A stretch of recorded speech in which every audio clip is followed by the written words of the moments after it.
Here we are at Farm Sanctuary with a pig with a very important, compelling story to tell. And here's Susie, who will tell her story. Hi, this is Nicki. I'm cleaning your ears. This is Nicki. And Nicki was one of the Iowa pigs.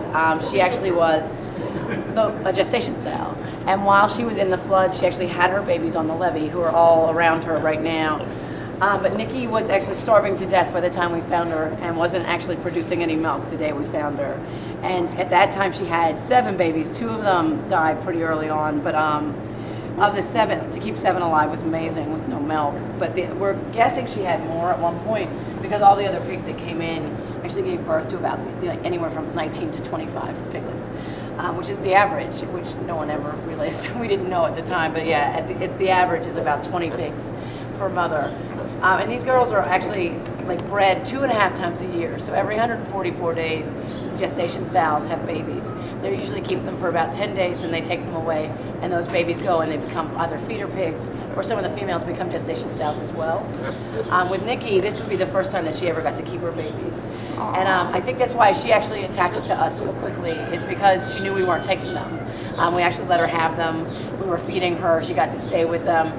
In the gestation facility, the gestation crate, they can't touch their babies. Their babies can't touch them. They just nurse. That's all they do. So Nicki was able to actually spend time with their babies and do all these things that normal pigs should actually be able to do, and they're fantastic mothers. We had so many things with her. One of the things that was that actually made me laugh was we had a vet in Iowa who was she worked for the factory farms, and she had come out and was doing all their blood work and their health certificates and everything that needed to be done to transport them to here. And so I asked her a lot of questions because I wanted to see. I knew nothing about gestation sows. We had one girl that was walking with, she was flat-footed, and she said, oh, she's a sped sow. And when I said, how old is she? And she said, she's probably 3 or 4 years old. They should have already culled her by now. And at 3 or 4 years old, our pigs live 11, 12 years.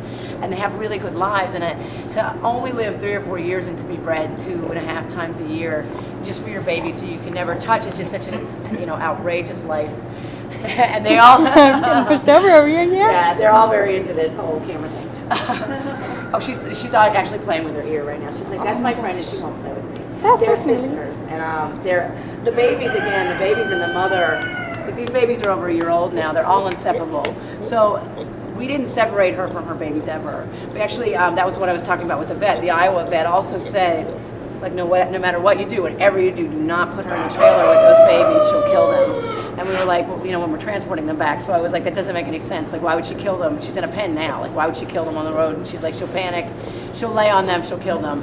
So she's like, at least put them in a carrier. So we had this giant carrier in the back with all the babies. And the first stop that we stopped to get something to drink. It was a 15-hour drive, and we drove straight through. And so we made one stop for gas.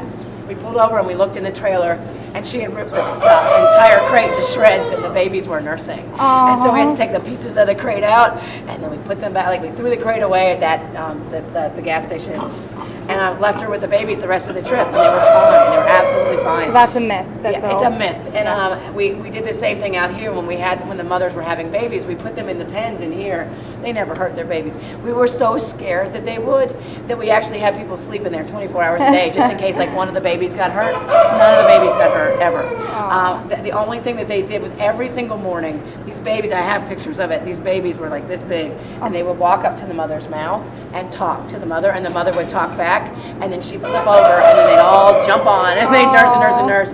And even when they were outside, they had a whole communication thing. They would talk to her, she'd lay down, they'd nurse, and they weaned the babies themselves. We didn't have to take anybody away from anybody.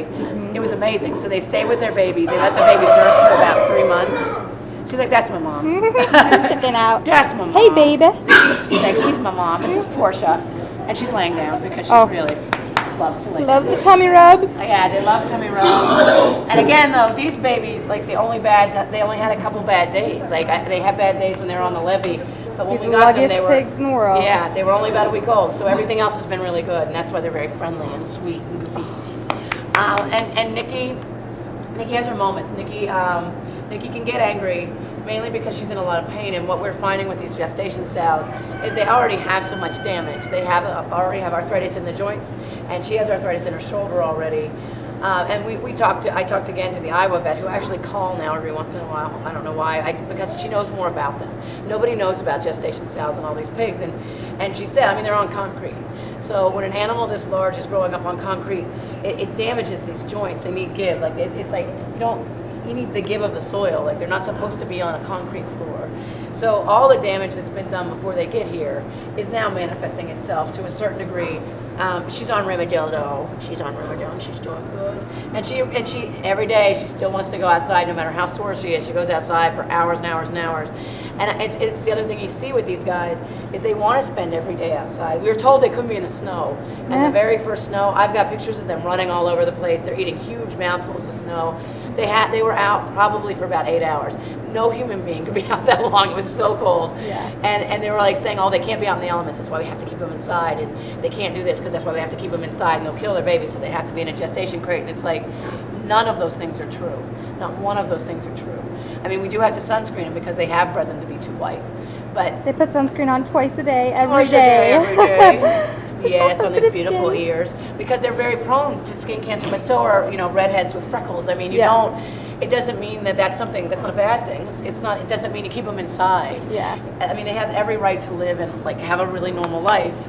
And these guys, out of all the pigs I've ever met, really appreciate everything. Like they appreciate every second of every day. They do really funny, obnoxious things. They break into the chicken barns and steal their food, and they're very smart. They're brilliant animals. Every night she makes a nest. Every single night I have pictures of her with mounds of straw making a nest for these babies who are almost as big as she is. And every night they sleep together, and they're always together. And I can't imagine them never being apart. So we'll never let them be apart. Like they'll stay together until they die naturally. Yeah, the breaking of bonds between a mother and a baby that goes on in how they can do it. Is that's the other thing that you can prove this bond like a million times over. But Chuck, who used to work here, Chuck and I had to they had ear tags. You can see these giant holes.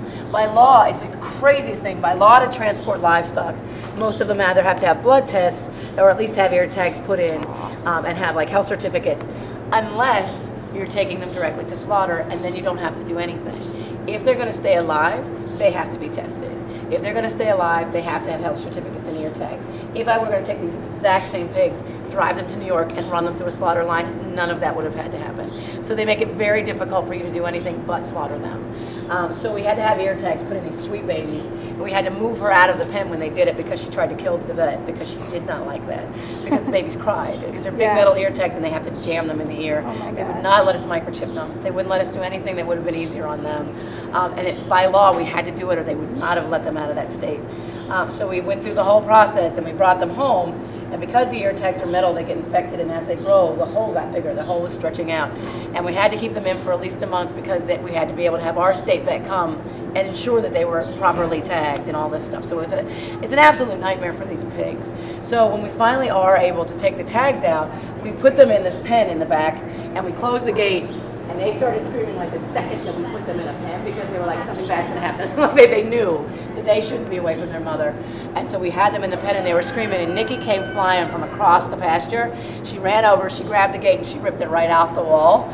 So we were like, okay, so we dropped the babies and we were like, never mind, we'll do the tags later. Like, it was so scary because she loves me. She's loved me since the day we met. But I am not allowed to touch these babies. I cannot hurt these babies. Yeah. And I wouldn't hurt these babies, but she didn't know what we were doing. Right. So we actually had to lock the babies in this room to take out the tags. And the whole time she was ripping at that door like she wanted to tear it off. And that was when the babies were like this big. So to take those babies away from them when they're newborns or when they're like 10 days old, and then the farmers are like, we have to do this because they're so dangerous, they'll kill you if you take their babies. Yeah, they will. Yeah. And they should. Well, these are the lucky ones that we're kind of almost about to end up on somebody's plate, but they're saved by Farm Sanctuary. And there's something that every one of us can do to stop this, and that's stop contributing to this by buying meat and eating meat and supporting these industries. And support Farm Sanctuary. And go vegan. And go vegan. Like a pig. They're vegans. We're vegan. Yeah. All right, well, thank you so much, Susie. You're welcome.